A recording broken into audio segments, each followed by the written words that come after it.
Greetings, greetings, greetings, good people. Happy Friday.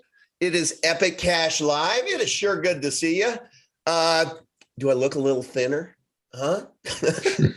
Excuse me. Last time I talked to you, I was sick as a dog last week. I remember last Thursday I had to start a live stream, and once I started, I went right over there in my recliner in the corner, and I had to listen to the whole thing on the speakers. So it is good to be back, and it's good to feel healthy. But I do want to tell you just a quick travel story. So drove down to Miami last Monday morning, and I needed to get there before 1 o'clock because that's when the Tampa Bay Buccaneers football game started, and I wanted to watch it live. So I got up early and I traveled down, and they wouldn't let me check in early, and so that kind of sucked. But then once I checked in, and I'm like, man, I just feel bleh. I just want to take a shower, and then I'm looking around, I'm opening my suitcase, and I left my DOP kit at home. You know, the DOP kit that had, all my medicine and vitamins, and like it or not, I'm addicted to sleeping aid, which I cannot sleep if I don't have my Ambien. I just can't. And so last night when I got home, it was like the first time I was able to take a real shower where I had my own hair product and my own soap and everything. So I feel like $1 million today. So I'm in a really good mood because I am clean, healthy. I lost a lot of weight this week just because, couldn't eat that much and such. But anyway, enough about that. I want to do a share a screen real quick. And before we hand it over to Enrique, who's going to talk about price, I want to talk about the chart. This is a recent chart of Epic. Yeah. How does that make you feel? Everybody, how does that make you feel? Does that hurt your feelings? That hurt my feelings. It's we've all been there, right? Since the 25th of December, when the carnage started to happen, and we're all like, WTF, what's going on? Oh no, oh no. Well, I just want to let you know that when in doubt, they say zoom out, right? And I just want to pull this up before Enrique begins, because I think this is really important for us to discuss right here, okay? So this is the Epic chart, and it's really important to know, and those of you who are active in the channels know that this right here was because of one disgruntled whale who just wanted to dump all of his 330,000 Epic as an FU to the community. And you know what? He succeeded. He succeeded. But I really want to use this opportunity to be able to celebrate the fact that from this point to this point, Yoga Max, we picked up about how many wallets? How many new Epic holders? 250. 250. Right. So think about that. Due to the benevolency of one human being, we were able to distribute, he was able to distribute his bag into the bags of about 250 Epic holders, new holders, who were able to acquire Epic Cash at a lot lower basis than if the trend would have just from here just continued up, which it probably would have. It would have probably broken through $10 already. But if you take this is compliments of James Freeman. James, thank you for this chart. When in doubt, zoom out. You take a look at this, and you know what? Looks like we're about ready to bounce here, because he's out of his Epic Cash, and there is so much buying pressure right now. This, if it tracks with regular charting, which it seems like this world, in the world of crypto, that it does. Otherwise, the charting people who read tea leaves, it would never be right, but many times they are. But I just want you to look at that to say, take a deep breath. What you're going to see from Enrique is going to look a little painful, but I want you to know the reason why. One person, one cause, but there were 250 beneficiaries. So with that, I'm going to stop the screen share there, and I am going to share this one. I presume, my friend, is the one you would like to go through first. Can you tell us what we're looking at here, Enrique? Sure. Welcome to the show. Sure. Well, what we're looking at here, as you can see, with all of the coins is, a massive correction, a pullback from recent prices, recent highs throughout the entire market. If you look at here, we have a comparison of Epic Cash versus the top 20 cryptocurrencies. And what we're looking at is what would a $1,000 investment in Epic Cash look like versus a $1,000 investment in all of the other cryptocurrencies, top 20 by market cap ranking. And the comparison takes place from January 1st of this year, and we'll follow it through until the end of the year. So we're 3 weeks as you can see, excuse me? So we're 3 weeks in right now. Yes, 3 weeks in right now. And as you can see, you have the first column that has the names of the coins. And then you have the second column, which says investment on January 1st, $1,000. And on the third column, we have the price per coin on January 1st. As you can see below, Epic was trading at $3.78. And you can look at the other prices, which were high as well. And then on the fourth column, you have the total coins you could have bought with $1,000 on that date. And hold on, I'm getting a call, but I just ignored it. All right, so you can see how many coins you would have been able to buy. In the case of Epic, at $3.78, which was a trading price back then, you would have been able to buy 264 coins.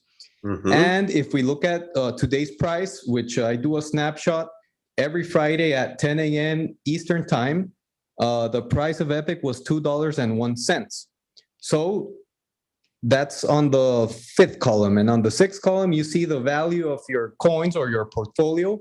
And as you can see, there's only one coin, which is Atom, that is in the green with a 7.87% increase of the value of the coins. And the rest, as you can see, most are in double digits, and almost half of them are 20% or more down. So the market's in a correction. This is normal. Nothing goes straight up. You correct, you find the floor, and you go up. But if you look at other data here, you'll see the market cap. This is, I think, the ninth column. You'll see market cap on January 1st. Mm-hmm. And if you compare the market cap of Epic with all of these other coins, you'll see, for example, Bitcoin has an $898 billion market cap, Ethereum, $500 billion market cap, and you can look at all the rest. Epic on January 1st had a $51 million market cap. So this is substantially lower than all of the other top 20 coins. I think the next one is 10. 10 billion. No, right? Or 7 billion is the smallest 7 one. billion, yeah. So when you look at this and you think, okay, what can happen moving forward? How much money do these coins need to suck in to be able to do a 2x, a 3x, a 50x? Sorry to interrupt, Enrique, but let's just highlight that, because we get lost in all these numbers and charts, and this bears repeating. We are talking millions versus billions. That's 1,000x. So if you have $1,000 today, you can be a millionaire.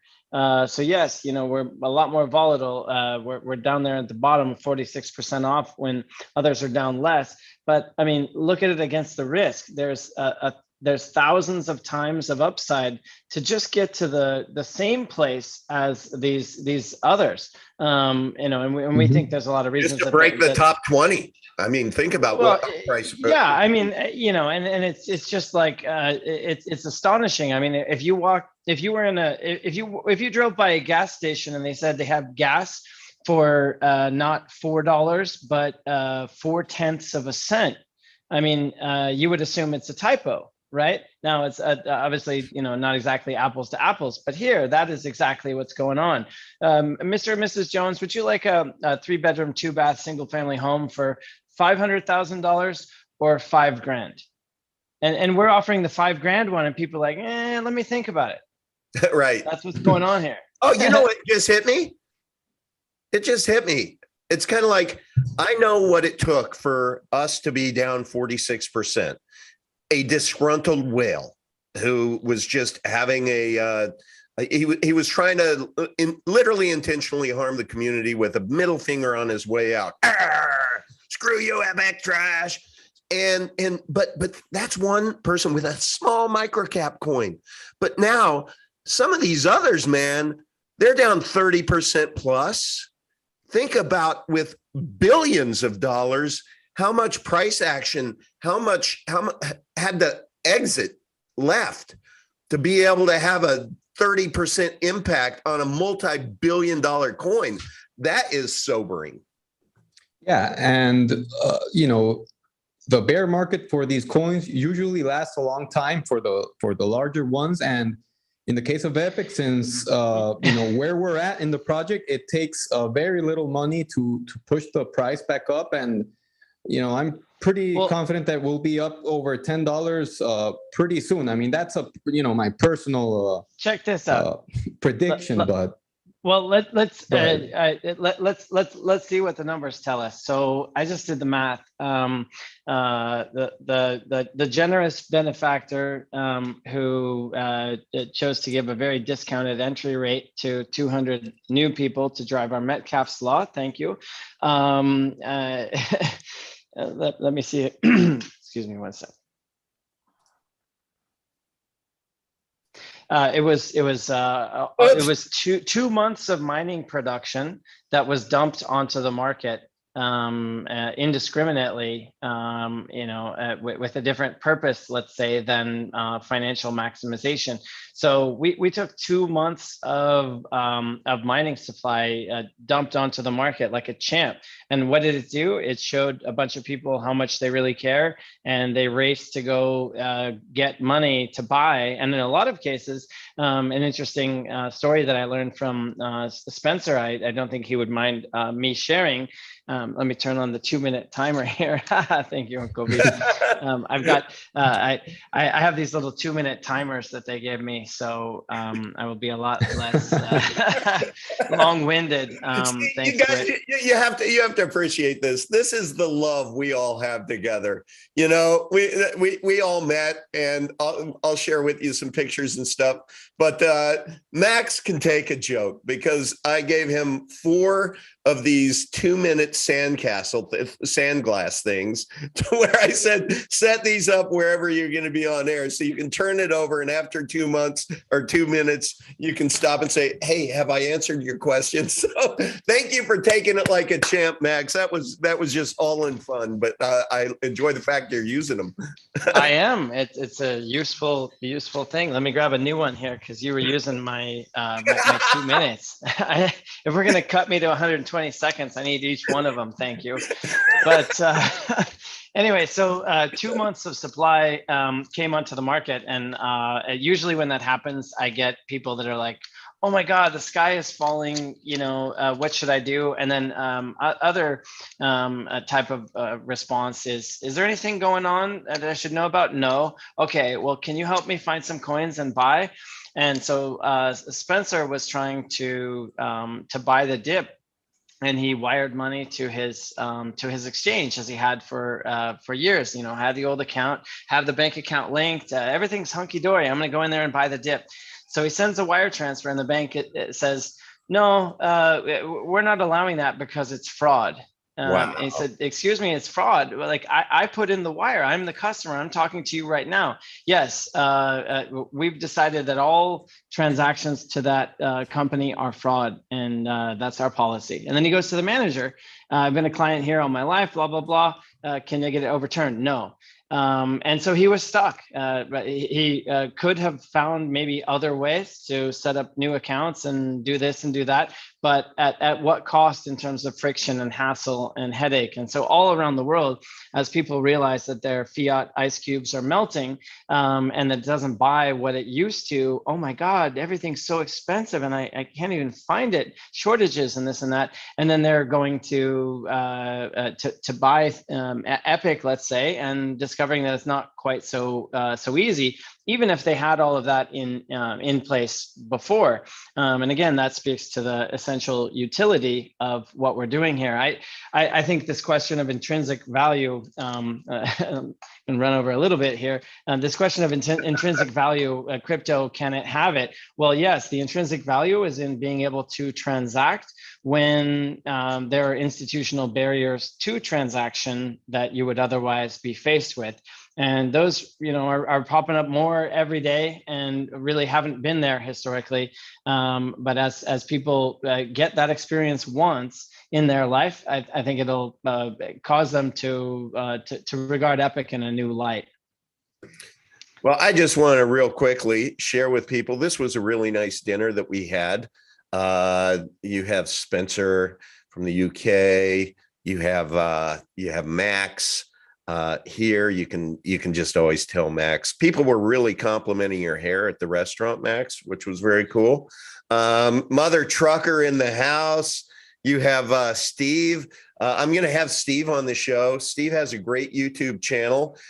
He is an Epic miner, Epic holder, and he has a really great YouTube channel called Steve Does Everything. And he's a handy guy, and it's really, really cool. So I'm going to have him on. His wife, there's that Uncle V dude. You have Ashley, who is Gene's significant other. Who the heck is that? I think that's our yoga dude. And then we have Sal, who came in from Mexico. And then we have Mr. P. So it was just really nice. We got together each night for dinner, but we ended up spending from Max. It was I was sick, so I didn't join you, but you guys got up. Give us a schedule in the morning before we started our meetings, just to give people a little insight into the days. Yeah, so there was an event called the North American Bitcoin Conference at the Knight Center, and we camped out there. Excuse me. We camped out there from 7 to 9, usually more like 10 a.m., and made a lot of great contacts. There's some master networkers on our team who've done a great job bringing people in to have some interesting discussions. So shout out to Mike Mumola in particular. He's done a lot. I won't speak about the meeting that I had yesterday, but when it lands, it'll be like, oh my word, how did that happen? And I know. It's due to Mike's special gifts. So yeah, 7 to 9. Let me just do my 2-minute timer here so I don't exhaust all our time. Thank you. Let's see. So we were hanging out there, and then after that we came to the meeting center where we were working, and from 10 to I think 6 or so before we decamped for dinner. And interestingly enough, Bill Still was in. Where did he drive from? North Carolina that first day. Yeah, he came down from North Carolina. He drove all the way down with his lovely wife and spent the entire first day with us. It was just fantastic. Poor guy chipped his tooth then, and he had to bolt, but that just sucked. Oh, yeah, it was great to put a face to a name, and I know we've got some more things in the works. So if you like Bill, you'll certainly be hearing more from him. So that was the first day, Monday. Then we did basically the same thing the next day, and then Wednesday, Mike Puccinelli and I spent quite a bit of time going through a lot of detailed action items for execution on all kinds of fronts that are getting going. And Spencer was there as well. And I was actually also able to get some of them face to face with other people. You mentioned Sal from Mexico, who is in town. There's another gentleman that we met with in the afternoon. And so I've often referred to guardian angels that have been in our story, but not obvious that you can see them and you know who they are and you can talk to them and so on. And I often speak about how when we are worthy of people coming in to dedicate their time to us, when we've earned that, then they will come. And we're seeing that. And what that's looking like is that there's this constellation of startups that are emerging around not just the Epic protocol, but people can see, okay, the stadium is there and they're doing baseball. Like if you build it, we will come. Okay, now they're holding baseball games. There's a stadium there. Well, what about a hot dog stand?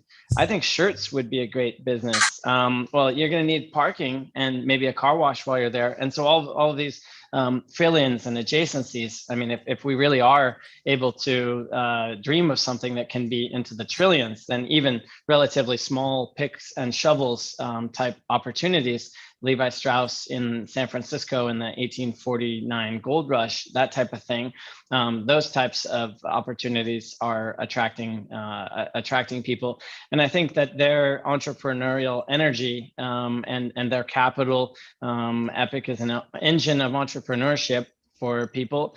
And when we, 2 minutes, gotta go. So why don't you tell us what we're looking at here? We have a little retail. Yeah, so that is Mercado Cafe on 28th. Yoga and I do meetings there, and it took about a year of credit card machine frustrations, doesn't work, error, call customer service, just one thing after another. And I'm like, I'm not saying this for the 19th time, but I am. And so finally she got her daughter over and set up a wallet, and we got her in the boat. And whenever you see those like wallet numbers up by 1 or 0.1 or whatever, those grassroots activation type things can be really powerful. So once she was over that initial acceptance hump of, okay, this isn't some kind of scheme or scam or anything like that, then it was just about the execution steps. And so we got an interview with Rodrigo. He goes by Rodrigo Dinero. He's been a part of our community for a long time and came down to help us with filming these interviews. And so Monica from Italy is now accepting payments in her shop and working with us to figure out how to remove the friction steps in that process. So we have a little QR code, or she has a little QR code up there. You can't see it, it's against the pastry display case. But it's a little too big, and you have to do the conversion manually of, well, how many Epic is that? And so we identified a bunch of ways to make that easier. I didn't know if you could see the QR code here in this one or not. Yeah, there it is. Yeah. And it was interesting. Like, so we did two. That was Mercado Cafe, and the other was Vida Body Spa in the design district. And in each case, what is important to the business owner. So in Monica's case, it was about the lack of display space there, the lack of space there on the counter. Space is at a premium, and a smaller setup, whatever it looks like and however it works, needs to be. Oh, sorry, I didn't mean to do that. Oh. Yeah. That is powerful. Sorry, I just suffer from a clicking Tourette's. I don't know. Sorry. Go ahead. Continue. I'm gonna turn that down. I was looking at the screen to remind myself of the setting, and then saw that. Anyway, Monica, who had taken some sales, I think I bought some Cokes and coffees and stuff along the way. Like when she wasn't there, I couldn't pay because her phone didn't have the QR code. So when she wasn't there, I had to pay the regular way. And then when I saw her, I'd be like, hey, show me your wallet. Look how much money you made. Oh my God, wow. What does this number mean? What does this number mean? And then it clicked for her. The revenue that I get in Epic starts becoming worth more over time. Like I got a sale in $1, now it's $3. Now this is amazing. And you can see the wheels turning. Like originally it's, well, I don't care about saving 3% and whatever, it's a hassle. And then, but wait, my revenue can be worth more. Well, maybe I could even offer a discount if that's the case. And that's that aha moment. I had a huge smile on my face. Yeah, that's this chart gives me a huge smile on my face because I know you know what? It just feels like when you've gone through a detox. I feel like the Epic community has just gone through a month's worth of detox. And now we're all just jamming our RO water and we're healthy and we're just ready with verve and vigor. Well, I can't say F and go, but Tom Brady, LFG, you guys know what I'm talking about. Okay, so Enrique, do you want me to go back and further beat this up with the privacy ones, or are you good? I mean, just show it. The privacy ones, you can see a couple that are performing well. But it's pretty much the same all around with all these privacy coins. Most are in the red. If you can, I haven't looked at these for a while. What is? Oh wow, R is down to 79 cents. Yeah, no, they've all taken quite a beating over the last 6 months. Yeah, wow. So what is expensive? I'm not familiar with XFT. I heard that's off shift. Yeah, that's doing pretty well. It's up 75% this year. So it's pretty much the only one that's But if you go to the graph, we just show a small graph at the end where it's Epic Cash versus the top 20 coins and versus the top 20 privacy coins. So we'll also keep track of that. All right. So here's my prediction. Mm-hmm. I think this is just going to be a major recovery that from here on out, you're going to see it to where it's going to start getting ridiculous again, like it was the end of last year. What people need to really appreciate, and I know you do, if you're watching this, you do, is our fundamentals never changed. Our future is never changed. Our team has never changed. All we've done is increased our community. And I will tell you, especially, I've come to really fall in love with our trading channel. There's just a bunch of great people in there who, initially, it's quite entertaining. Initially, I didn't know what to think of it because you got these guys that are just kind of sparring with each other and playing a little bit of chess. And I'm like, these guys are kind of trying to screw each other, aren't they?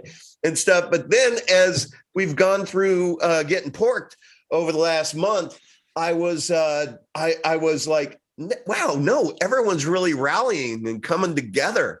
And it's like we turned a negative into a positive. We're like, it's all mindset. It's like, whoa, wait a minute. I get to back the truck up and fill my bags with cheap Epic. And thank you, seller. And so what was intended for harm ended up distributing a lot of good. And that is really evident now. And everybody right now, I can tell there's just this pent up energy like LFG, let's go. Let's go. So yeah, exactly. No, and just adding to what you mentioned about what's happened in the last month. For example, I have a friend. I want to give a shout out to him. His name's Raul. He manages one of the biggest restaurants here in Honduras. He also owns another one, and he's gotten he's been able to buy cheaper Epics since the sell-off started, and he's doing a lot of he's taking a lot of action with implementing Epic in the restaurants and, just excited about the future of this project. And, those are the kind of people that we need and that we want, people who see the value in this project and who take action to make things happen. What is opportunity cost? No, serious question. All right. You want me to take it? Yeah, I want you. What is opportunity cost? Okay. Here's an example. If you sell Epic today because you want to buy a car, all right, your car is going to be worth what? 20, 30,000 bucks. But you decide, okay, I'm going to trade this Epic for the car. And in the future, your Epic is worth, $150,000, $500,000. You lost the opportunity to gain an asset that's worth $500,000 because you wanted to buy a $20,000 car. So you essentially lost, $480,000. If we assume that Epic's worth $500,000 in a year, in 2 years. And so that is basically what it means. You lose the opportunity to acquire an asset that's going to be worth more for, buying a car. So like if somebody who had a huge bag or whatever, like, maybe 330,000 coins or whatever, just decided that didn't like the project anymore and just decided, I'm just going to dump, and proceeded to dump over the month. And let's say their average basis was maybe a buck, and their average sell price ended up, let's be generous, saying $3. So they profited, right? They profited $2 a coin. So let's just let's say 300,000 coins were sold, and they made $2 a coin on it, so on average. So that would be $600,000. You know what the net after taxes on that is? Tell me. Well, you're in the 39.6 bracket, and you have the state, and you have the this, and then you go to spend it and that. So 600. I don't know about the seller's tax bracket, but I always figured at least half for that type of stuff. So whether you're talking a 40%, 50%, 33, or whatever it is, it's 40%. A huge chunk. Let's say 40%. Well, all right. So 600 now is 350. So the 350 is the net profit for dumping it all in as a middle finger. So 350, pretty good. But now let's fast forward, and let's just say that you and I are right, Enrique, and conservatively, I think Epic will be by the end of the year more than 100. I mean, I'm pretty darn confident of that. But let's just say it's 100. So that opportunity cost is to be able to net 350 today. You're giving up literally maybe tens of millions. Yes. Yes. Essentially, that's what it is. So, okay. So I just, sometimes memes are important. Okay. Enough of that. We'll put that one to bed. We'll figure out end of year what the actual cost was. So yeah. We'll keep track. We'll have a lost wealth tracker. You know us. You know us. We have an elephant memory, so we'll keep you posted. All right. So Yoga, hey man, you've been quiet. I know that we've dominated the conversation. So you wanna give us any of your Yoga Dude insights? Well, yeah, sure. Why not?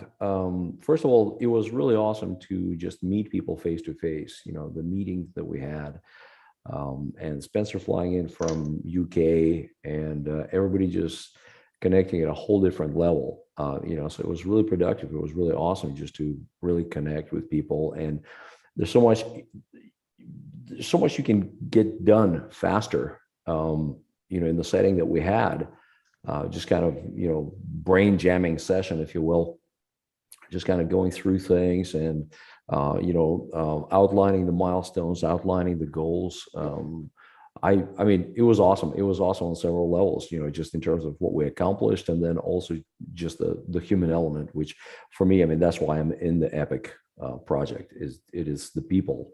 The tech is awesome and the tech is amazing, but it's the people that truly humble me in the community. So it was just amazing to see people, face to face. As far as news, I mean, one thing that we have that's kind of an interesting development, it's really cool. We mentioned it last week. We're getting a flood of Turkish miners. And to me, we have a couple of community members who are, fluent in Turkish, who are kind of keeping an eye on this thing and kind of, walking people through things. Crypto Shark, the one who's Crypto Shark. We have Crypto Shark. We have Abraham. We have a couple. I mean, we have a group of, really solid, folks there.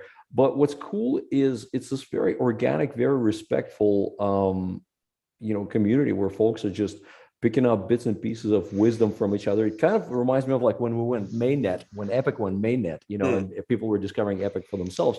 These folks, because of Turkish lira suffering through some of the worst inflation, curveballs in Turkish recent history, they realized the importance of, hedging against inflation and, saving their money and protecting their investments and things like that. And they jumped into Epic because it's profitable to mine. It has long-term potential, and people clearly see it. So, I mean, in course of, I don't know, a couple of weeks, less than a couple of weeks, I guess, we picked up about 60 miners who are in this group. And I just like the atmosphere there. I just like, people are kind of vibing off each other, just this very constructive, very businesslike, very respectful, very friendly. And to me, it's really, speaking of use cases, right? I mean, what good is some idea if it's not really manifested? To me, this is a really powerfully good manifestation of how an Epic community can synchronously work, and how people are helping themselves, and how everybody is bettering themselves, not tearing each other down, and just kind of just spinning off each other's energy, and seeing this in action. It's happening like right now, people coming in like going, hey, I read about this and here's my setup, what's the next step, or, hey, I got my, rig, I kind of understand all the technical stuff, but then how do I connect this to a wallet? Or, okay, now that I'm connected to a wallet, it's like, what, et cetera, et cetera, et cetera. So it's all these things. And then some folks like didn't understand like the sell-off, and we didn't go into the destructive details, why somebody was dumping or whatever, but just kind of understand, help people understand better. Look, when somebody's selling, it's an opportunity to acquire cheap Epic, so to me, this whole process, I mean, I don't really care who sold or why they sold, but to me, ultimately, when somebody does a sell-off, it's just Epic is being transferred from somebody who believes in it less to somebody who believes in it more. And that's a pretty cool thing, itself. That's you see this from crypto community to crypto community. The people that held on to their Bitcoin, the people that held on to their, Monero, the people that held on to their Ether, and the people that are holding on to their Epic, those are the ones that emerge victorious, in the process. So it's just another illustration. I mean, it's easy to freak out. It's easy to, just, fall under pressure from FUD and exit. Or if somebody gets butt hurt, it's easy to just say, well, you know what, I'm going to take my toys and go to another sandbox, or just leave the sandbox, whatever. Going back to the opportunity cost. But to me, this Turkish miner channel is just a tremendous example of really constructive community energy in motion, devoid of BS, and love that. Okay. And to me, Epic as a project is, it's all these groups of people with different beliefs, different thoughts, different, ideologies, but at the same time, everybody's united by this unconfiscatable private property, by this opportunity engine that everybody, definitely shout out to Abraham. It's just, I'm digging it. I mean, I'm just, I get a lot of energy and motivation, seeing people do this kind of thing. And if we're doing this, and Turkey as a country was like 75 million people. Okay. I mean, that is a huge market. That is a lot of potential. That is a lot of educated people. That is a lot of, decentralization for us. And I would love to be able to copy this type of success to all the rest of our 100+ countries. Mm-hmm. Because we will. Of course, but I'm saying, taking steps and doing it and so on. And we've done a good job, like our white papers are translated into over 30 languages. That's crazy cool. So we're accessible, like the Epic knowledge is accessible. The Epic community is accessible. You can buy Epic, you can earn Epic, you can, mine Epic. So it's really cool. So anyway, that's kind of what's going through my head. And the rest of the time, I'm just listening to you wonderful people. All right. Well, I just pulled something up that I want to, that I want to share with you. Sorry. Because you know what? When certain people across this certain world start sharing, dropping some truth bombs, let's take a look at this. Let's take a look at this. I thought this was very cool. So everybody knows it's James Corbett, right, Max? Yes. Yeah. So let's just look at this. This is really short. I wonder which cryptos and which crypto practices and which exchanges they're promoting on television with the billionaires and the politicians and the e-celebs. Is it Pirate Chain and Monero and Epic? Are they Epic? Are they Epic? Are they telling you about non-KYC ways of trading and cold storage and hardware wallets and proper practices? I don't know about you, but I'm thinking about putting it all in dog money. What do you think? You're right. I have no idea because obviously I don't watch American television or American commercials. But I'm wondering, just off the top of my head, I wonder which cryptos and which crypto practices and which exchanges they're promoting on television with the billionaires and the politicians and the e-celebs. Is it Pirate Chain and Monero and Epic? Are they telling you about non-KYC ways of trading and cold storage and hardware wallets and proper practices? Or are they just hyping Coinbase and Dogecoin to the moon, guys? Yay. And always leave all of your crypto on a KYC exchange and never private keys? What's that? So, of course, as you alluded to at the beginning of this segment, as relevant as the Bitcoin PSYOP was 4 years ago when I produced that podcast, it is even more relevant now. And here we go again, because here we got Visa working on this CBDC thing with Consensus, a blockchain software company. It's all the same. It's all crypto, blockchain, CBDC. And here you go, guys. Here it is. I love that. I love that. So that's pretty cool. We're working on getting Mr. Corbett on the show. I think he will come on and have an awesome interview with Max and me. So cheers to that. What did you think of that, Max? Oh, that's great. I've been a fan of James's work for probably 10 years now, something like that. Mm-hmm. Yeah, he's another one of those, you plant the seed and then all you can do is wait for the right soil conditions for the sprout to emerge. And I remember talking to him probably back in 2019, something like that. I actually had him on a Zoom call for quite some time. And I think it just took that long in his mind to get past the point of, well, if it's going to fail and blow up or be some kind of scam or rug pull or whatever, somebody that has millions of followers or whatever, they have to protect their audience. I get it.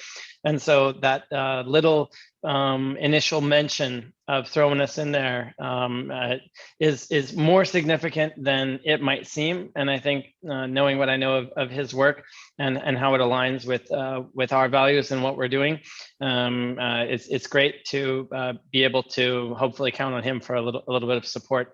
We are actively working on scheduling Brian from High Impact Flicks to come on. So that's another 600,000 subscribers in his world who hang on his every word. And he is an Epic Cash holder and an Epic Cash advocate. So everybody, our fundamentals haven't changed over the last month. Just saying.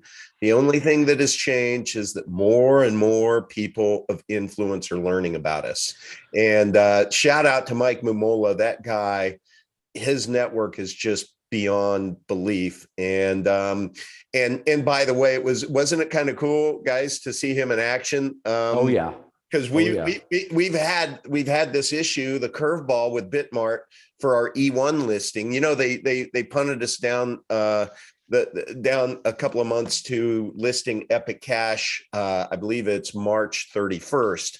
So again, nothing we can do about it, guys. We're just the messengers here. But we went back and we're like, okay, how do we get a little something in return here? So we negotiated them listing E1 for free. So instead of another 50 grand, that would be thrown in.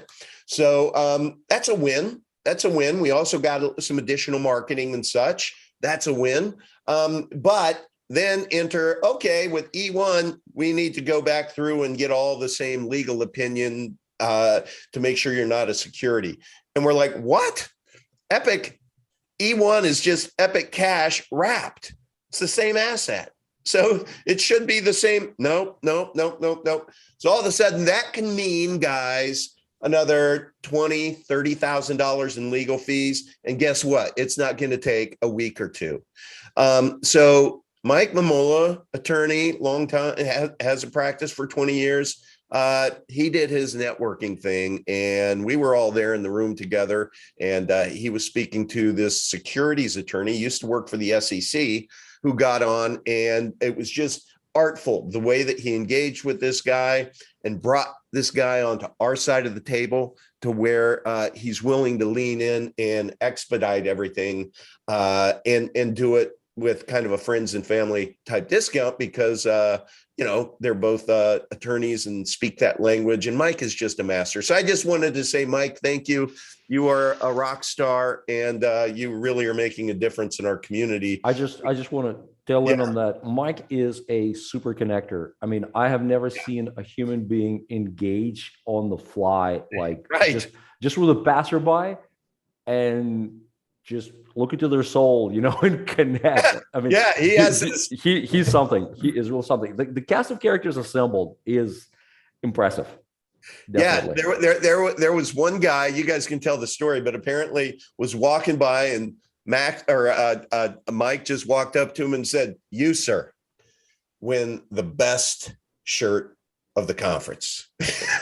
And he was serious. He was like, this guy's shirt was awesome. That started a conversation, and this guy ended up being some bigwig somewhere, right? Do you remember which one are you talking about? The first morning? Yeah, the first morning. Yeah, man. Oh, yeah, wow. The gin from Switzerland. That was magic. Yeah, that's one of those you don't get to talk to those guys. You only read about like their people's press releases years later, kind of a thing. So that was great. Yeah, that one kind of blew my mind. It reminds me that's one of the follow-ups to do. Really interesting little niche that turns out to be a blocker for so many things. It's not as if institutions haven't seen the potential of cryptocurrency and more broadly blockchain. There's what's known as institutional back pressure, like reasons why they, for whatever reason, can't do it. And there's a million of those, and a lot of them are getting solved. Custody is still a big one. A lot of the compliance stuff, but institutions need to report their numbers, and they need to follow all kinds of regulations as to how they do it and integrate with partners and stuff like that. And so what he's working on is ways to decentralize and interconnect the data stream that comes off of companies' financial records. And so as a part of that, he and Spencer were talking. I think there's an opportunity to get in front of, I think, a few thousand UK accountants, something like that, who are all interested in this type of stuff. And so if we can't figure out how to be relevant to those guys, then we're doing something wrong. Yeah, that's and so the plan is there's another set of events, the Bitcoin 2022 and Monerotopia in April, and we're going to do a similar thing there, kind of like surf on their wave. Incidentally, Uncle, do you want to let people know, just so that we can plan, further ahead, that we're thinking May on our event and the reasons why for that? Yeah, what we decided when we started, while we were down there and we started looking at the conference, the potential sites to where we could accommodate more community members, we realized that April is so vacation heavy, a lot of people coming down for spring break, and it is also conference heavy. And so we were seeing hotel rates like $1,000 to $1,500 a room, especially if you want to get near where we would like to have everybody. And so we said, look, why push the river? Let's hit the easy button, man. Let's just, there is no reason why we can't have it in May. Let's identify a week or a weekend to where, and maybe we can have a community member do a little bit of research for us. That would be awesome, to be able to try to find a central location to where we could maybe treat it like a real conference, right? To where hopefully there would be enough people who, if we gave you a specified date in May, sooner than later, you could plan your vacation around it. And we also want to do it over a weekend because there's a lot of people who could have made it, but they just can't take off all of that work. So the thought would be we'd start it like on a Friday and go through a Sunday.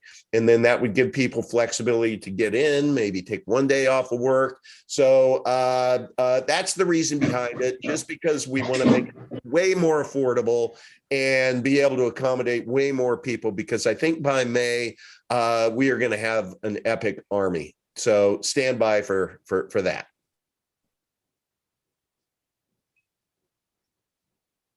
Anyone? Bueller? Yeah. Okay. Let's see. What time is it? It's 12:51. So we have 9 minutes left for the good people. Let me see if there's anything that I can think about. Want to thank Mike, Mr. P, my good friend. We work for the same organization, and he is CEO of two of our portfolio companies. And I think all of us could see and appreciate why he holds those two positions. The guy is just really, really good at organization and being able to get as much out of a meeting as possible, to be able to collect everybody's feedback and put together a battle plan to go to war, and a good war. And so thank you, Mike, for all of that. I know that you're going to be distributing the notes here shortly, and we have lots of work to do. But there's also been lots of progress. I don't know, Yoga or Max, if you want to just report a little bit. I have been seeing really great progress between Todd and his team and everything. I know that they're just testing like crazy, and I keep seeing all these boxes getting checked. Do you want to just give anybody some insight on tech? Yeah, before we get into that, just some shout outs. Ibrahim in Turkey, I want to highlight his contribution. Thank you, sir. Monkman and Thistle doing great work. Also Crypto Class out in the UK. I'm sure we don't have enough time for everyone else that also deserves recognition, but those are the ones that popped out on my mind first. But everything's going great. Who is doing the AVA? Who's organizing that with where she's answering the questions out loud? Crypto Class. That is so awesome. I mean, isn't it? Just amazing. I love her. She's just so creative, and the ladies of Epicenter of Epic are just, all of them. Every single one of them are just powerhouses. And we are so lucky to have all of you within the community. Just puts me in a good mood thinking about you all. You make us epic. So go ahead, Max. I interrupted you. Oh, no. So Yoga and Todd and I went on this morning. So we're in the midst of really gearing up in a major way on our development efforts. Diego's bringing on additional resources or continues to scale up, let's say. Todd as well, also Blaze in India. We don't actually have time to run through all the different teams that are working, but as our treasury continues to accumulate, we have that little chip off of every block that goes into the DAO and that accumulates. And even at $2, we have a bit of money in our pocket to use. And of course, we want to use that in the highest leverage way. So we're gearing up to really scale up and scale out our development efforts. And in thinking through that, we need to take a long-term approach and not just get a release out the door. We need to be thinking about what are our ongoing processes for managing releases. Things like automated testing, documentation, developer experience, all those things that will enable builders to build on top of our protocols. That's really important. So we're, there's that old saying, lieutenants think about, I don't know what it is exactly, but it's something along the lines of that the lower ranks think about the shorter term consequences, and generals think about logistics and supply chains. And so here we're thinking about things like assuring continuity of funding to developer teams and that whole side of things.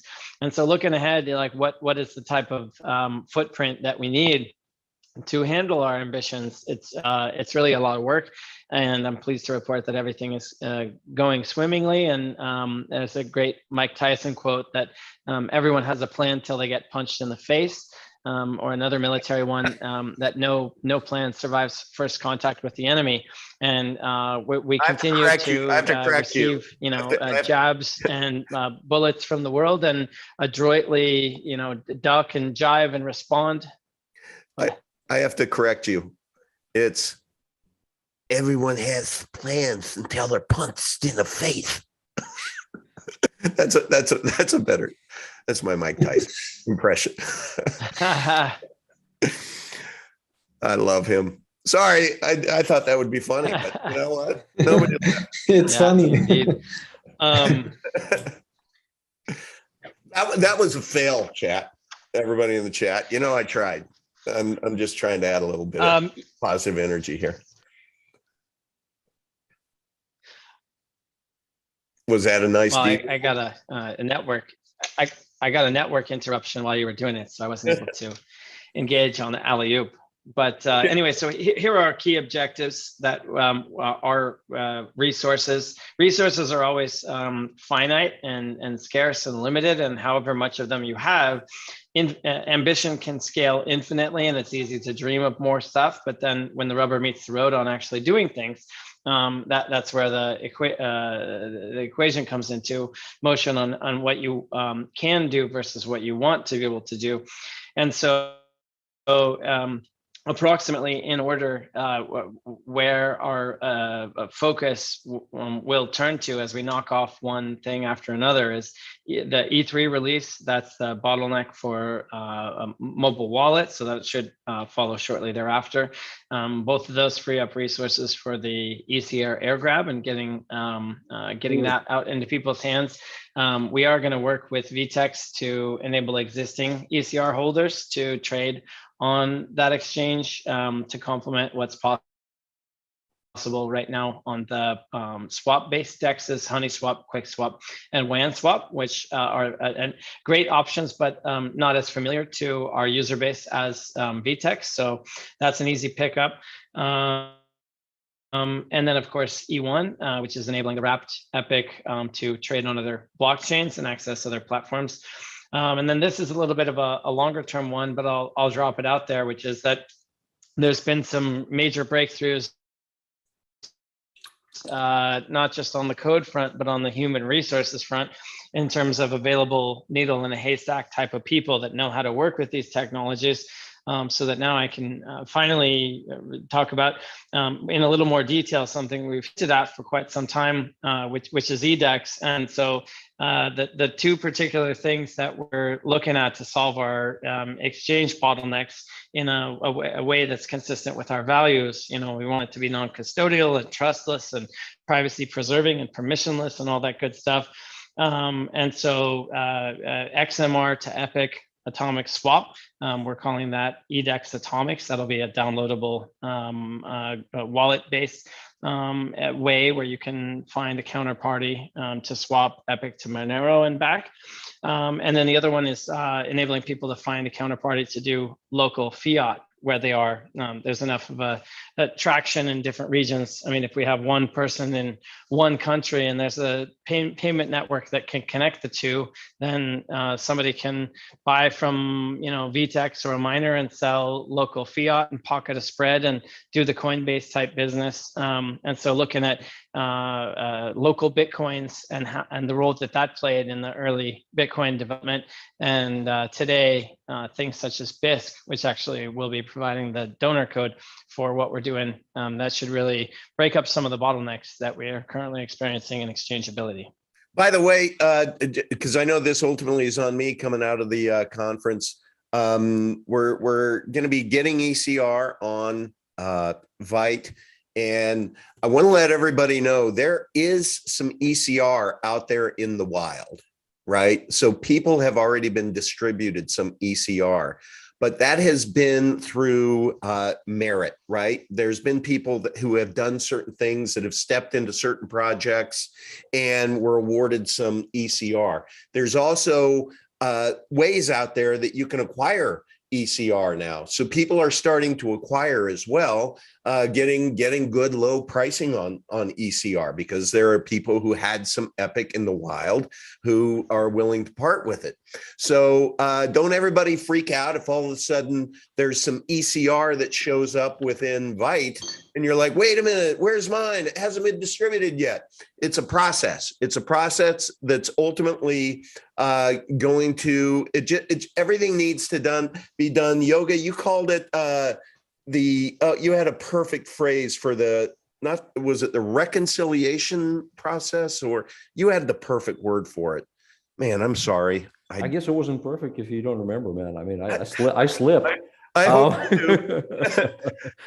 Are you talking about like a verification server? Yes. Yeah. Thank you. So that whole process, and if I was leading the charge on that tech, I would totally screw it up. But there's smart guys that know that you have to go through a verification process, right? So that's all in the works, and that has to be perfect. But we're just letting you guys know that I just want to make sure that when people start seeing some ECR pop up out there, that nobody's freaking out like, where is mine? No, it's all coming. It's just all going to be done at the same time once we get the verification process to where that's kid tested, mother approved. So well, and also like for those courageous souls that are trading the pre-release ECR, I mean, how are you really determining your pricing? I mean, throw a dart at the wall. I mean, pick a number.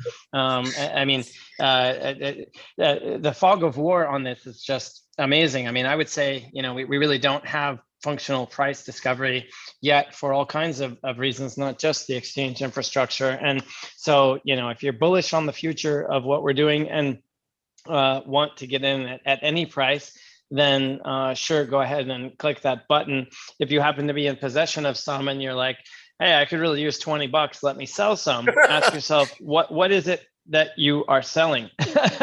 And so yeah, I mean, we have a lot more information to come on that. ECR is the fuel of the Epicenter ecosystem. It's the equity of our ecosystem, of our DAO. It's the lifeblood of the meta DAO concept, all these different work teams that are working on different things. We'll be talking a lot more about that. So, if you need $20, there are probably other ways to get it. And Yeah, I picked that number advisedly. And so, maybe that would be a good topic for a free you that we can follow up with later is what might the valuation context for this look like?